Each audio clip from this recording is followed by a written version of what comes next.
Previous લેક્ચરની અંદર આપણે કેનિઝારો reaction અને હેલોફોર્મ રિએક્શન જોઈ હતી.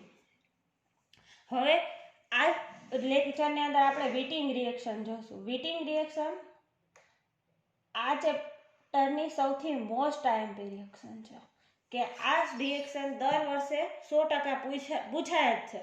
ગયા વર્ષે પૂછાણું હતું જ અને એના આગલા વર્ષે પૂછાણું હતું જ. વિટિંગ રિએક્શનમાંથી કંઈક ને કંઈક હોય જ છે. જ્યોર્જ વિટિંગ નામના સાયન્ટિસ્ટ આવી અને આ રિએક્શન માટે નોબેલ પ્રાઇઝ મેળવ્યો હતો 1979માં.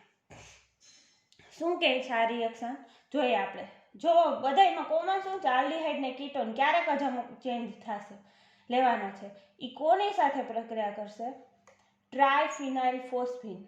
હવે જો PH3 છે.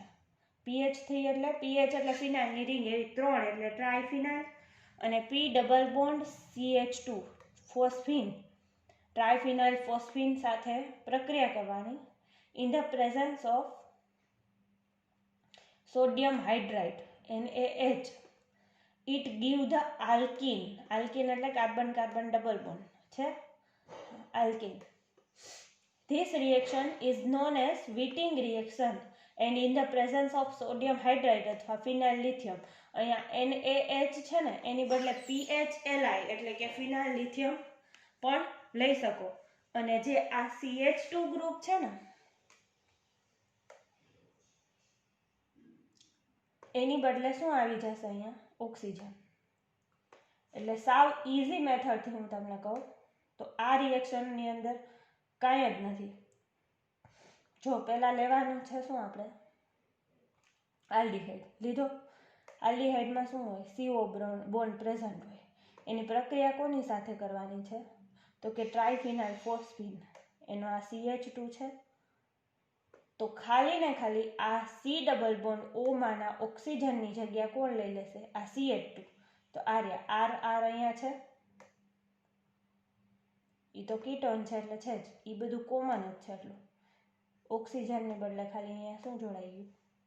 CH2.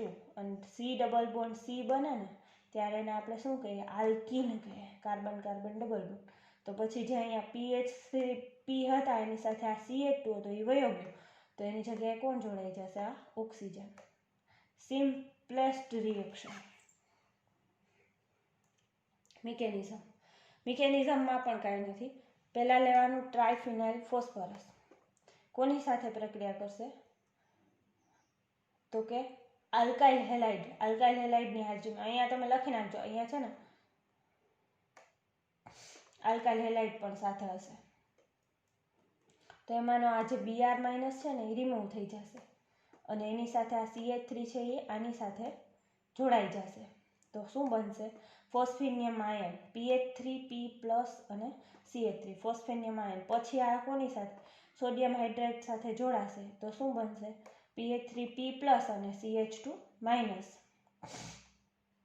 હવે એમાંથી P ડબલ બોન્ડ CH2 બનશે, કેમ કે આ શું છે તો કે પ્લસ અને માઇનસ છે, સ્થળાંતર થશે એનું અને બનશે phosphorus yield. PH3P double bond CH2. આ શું છે તો કે આ આપણું છે રિએજન્ટ. એની આરે જ હવે આપણે કોની પ્રક્રિયા કરવાની છે? આપણે આલ્ડીહાઇડ અથવા કીટોનની. તો આ રહ્યું PH3P ડબલ બોન્ડ CH2. એની પ્રક્રિયા આપણા કીટોન સાથે કરવાની છે. કરીએ તો શું બનશે? તો કે અહીંયા ઇન્ટરમીડિયેટ બનશે. પછી આ ઇન્ટરમીડિયેટમાંથી તમે ડાયરેક્ટ જ આ બીટેન નામનું સ્ટ્રક્ચર બનશે. આ તમારે યાદ રાખવું પડશે ઇન્ટરમીડિયેટનું સ્ટ્રક્ચર, કેમ કે આ રિએક્શન પૂછાય ને તો મિકેનિઝમમાં બીટેનનું સ્ટ્રક્ચર દોરવું જરૂરી છે. બીટેન એટલે કાંઈ નથી પણ એક 4 મેમ્બર રિંગ છે અને પછી એની સાથે બીજું શું જોડાયેલું છે તો કે રિંગની અંદર ઓક્સિજન, પછી ટ્રાયફિનાઇલ ફોસ્ફીન અને CH2 જોડાયેલા છે. તો બીટેન નામની રિંગ બનશે. પછી આ બીટેન છે ને એનું વિઘટન થઈ જશે એટલે કે એ છૂટું પડી જશે, ડીકમ્પોઝિશન થઈ જશે, શેમાં કન્વર્ટ થઈ જશે? આલ્કીન અને આપણો જે ફોસ્ફરસ ઓક્સાઇડ હતો ટ્રાયફિનાઇલ ફોસ્ફરસ ઓક્સાઇડ, આ ટ્રાયફિનાઇલ તો છે PH3 અને આ ફોસ્ફરસ ઓક્સાઇડ એમાં કન્વર્ટ થઈ જશે. આલ્કીન આપણે જોતું હતું તો આલ્કીન મળી જશે.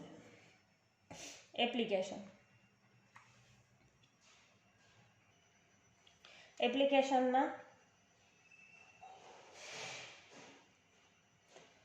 આલ્ડીહાઇડ લીધો, કીટોન લઈ શકીએ આપણે. પ્રક્રિયા ટ્રાઇફિનાઇલ ફોસ્ફિનાઇલ આલ્કાઇલ હેલાઇડ કોઈ પણ જોશે અને સોડિયમ હાઇડ્રાઇડ પ્રક્રિયા થાય, શેમાં કન્વર્ટ થઈ જાય? તો કે આ ઓક્સિજન છે ને એને આપણે શેમાં કન્વર્ટ કરવાનું છે? CH ડબલ બોન્ડ CH2 માં. હવે જો CH ડબલ બોન્ડ CH2 હોય પણ અહીંયા આપણે આલ્ડીહાઇડ આલ્કાઇલ હેલાઇડ તરીકે શું લીધું હતું? તો કે આલ્કાઇલ હેલાઇડ તરીકે આવડું મોટો કમ્પાઉન્ડ લીધો હતો. તો એને ક્યાંક જોડવો તો પડે આ કમ્પાઉન્ડને. એટલે શું કર્યું છે? તો કે આ કમ્પાઉન્ડ અહીંયા જોડ્યો છે. એટલે બાકી આપણો મેઇન પર્પસ તો શું છે? મેઇન પર્પસ ખાલી આપણે કાર્બન કાર્બન ડબલ બોન્ડ એટલે કે આલ્ડીહાઇડ જોતો. એટલે આ રિએક્શન તમે લખો ને ત્યારે જનરલી તમારે અવડું મોટું ન લેતા ખાલી શું લઈ લેવાનું? CH3Br આલ્કાઇલ હેલાઇડ લઈ લેવાનું. એટલે અહીંયા તમને જોડવામાં વધારે ઇઝી પડે. બાકી અવડું મોટું લખવું પડે. આ carbon carbon CH double bond CH એટલે આલ્કીન. એના પછી નેક્સ્ટ રિએક્શન છે બેયર-વિલિગર ઓક્સિડેશન રિએક્શન. હવે આ રિએક્શન શું કહે છે એ આપણે જોઈએ.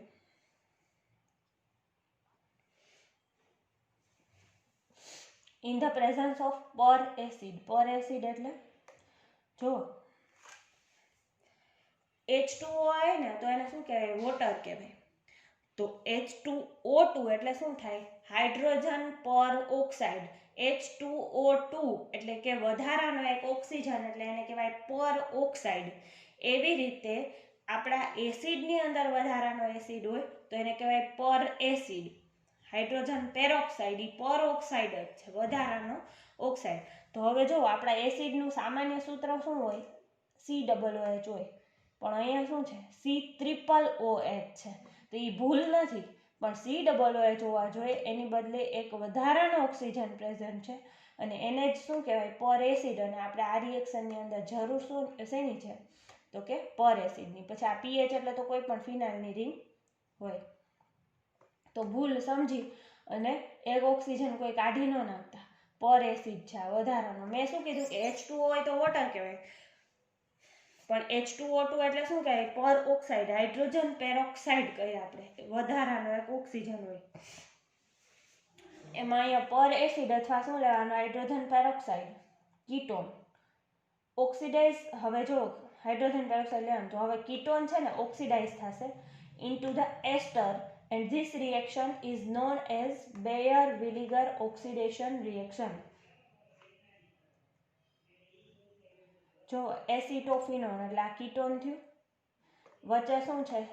CO ગ્રુપ છે. એક બાજુ એલિફેટિક છે અને એક બાજુ બેન્ઝીનની રિંગ એટલે એરોમેટિક છે. પર એસિડ સાથે પ્રક્રિયા કરો તો કાંઈ નહીં, ખાલી શું થશે? રિએક્શનની અંદર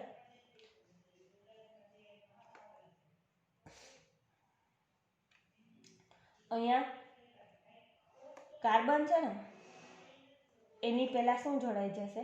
એક ઓક્સિજન જોડાઈ જશે અને બનશે શું? એસિટેટ. એને શું કહેવાય? એસિટેટ. અને ફિનાઇલની રિંગ છે તો ફિનાઇલ એસિટેટ. OCOCH3. અહીંયા COCH3 હતું ને એની બદલે શું બનશે? OCOCH3. એટલે કે એસિટોફિનોન છે એ શેમાં કન્વર્ટ થઈ જશે? ફિનાઇલ એસિટેટમાં. મિકેનિઝમ જોઈએ આપણે.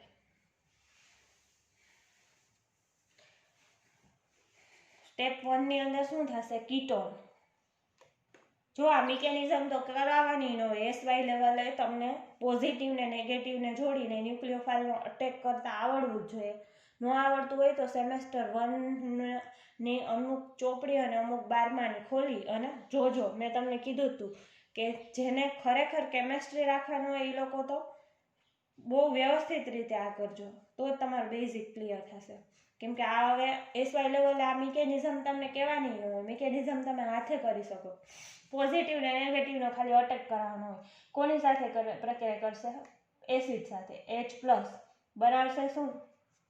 તો કે અહીંયા ઓક્સિજન આ H જોડાઈ જશે અને બનાવશે પ્રોટોનેટેડ કીટોન. પહેલાં આપણી પાસે આ કીટોન તો છે જ, પણ કીટોનની આરે આ પ્રોટોન H+ ને આપણે પ્રોટોન કહીએ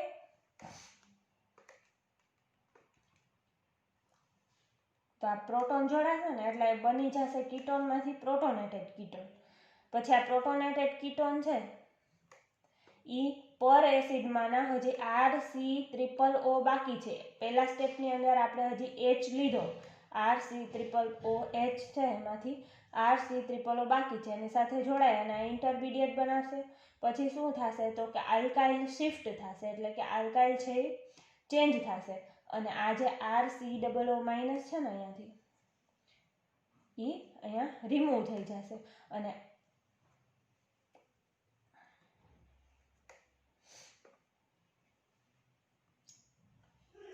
આટલો પાર્ટ અહીંયાથી રિમૂવ થઈ જશે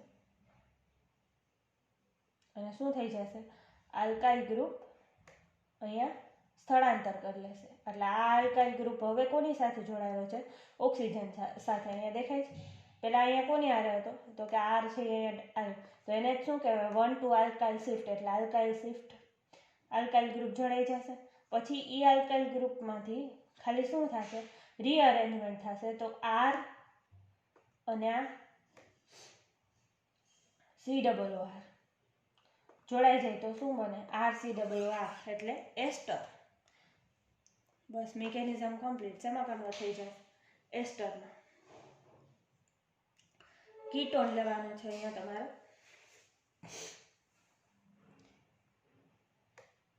સાયક્લોપેન્ટેનોન 1 2 3 4 5 અને ડબલ બોન્ડ O, એટલે 5 મેમ્બર્ડ રિંગ છે, સાયક્લિક છે, અંદર બોન્ડ નથી. કોની સાથે પ્રક્રિયા કરશે, ટ્રાયફ્લોરો પર એસિટિક એસિડ. અહીંયા જો આ અહીંયા COOH હોત ને તો આને કહીએ આપણે ટ્રાયફ્લોરો એસિટિક એસિડ, પણ C�triple-OH છે એટલે ટ્રાયફ્લોરો એસિટિક એસિડ. તો એમાં પ્રક્રિયા થશે, છેલ્લે આપણને CF3COOH શું થઈ જશે, માઇનસ થઈ જશે અને મળશે શું તો કે આ એસ્ટર મળશે. એસ્ટરમાં ઓક્સિજન કેટલા હોય તો કે C∆O હોય. પછી R તો આપણે અહીંયા જે લીધો હોય તો આપણે અહીંયા ટ્રાયમેમ્બર્ડ રિંગ લીધી, તો એને કહેવાય વેલેરો એસિટેટ. 5 મેમ્બર છે ને સામાન્ય નામ શું થાય, વેલેરો એસિટેટ. હવે આ બીજી રિએક્શન છે ને MCPB, એ તમારે કરવાની જરૂર નથી, કેમ કે એના માટે આ જે માઇગ્રેશન છે એની એટલી બધી જરૂર નથી તમારે. તો આ એક રિએક્શન ખાલી યાદ રાખજો, સાયક્લોપેન્ટેનોન મળી, એમાંથી શું બનશે, એસ્ટર, એટલે કે કીટોનમાંથી એસ્ટર બનશે. રિએક્શન બે સહેલી હતી આજની, બેયર-વિલિગર રિએક્શન અને વિટિંગ રિએક્શન. વિટિંગ રિએક્શન મોસ્ટ આઈએમપી છે, દર વર્ષે પૂછાય જ છે. નેક્સ્ટ લેક્ચરની અંદર આપણે બીજી બે રિએક્શન જોશું.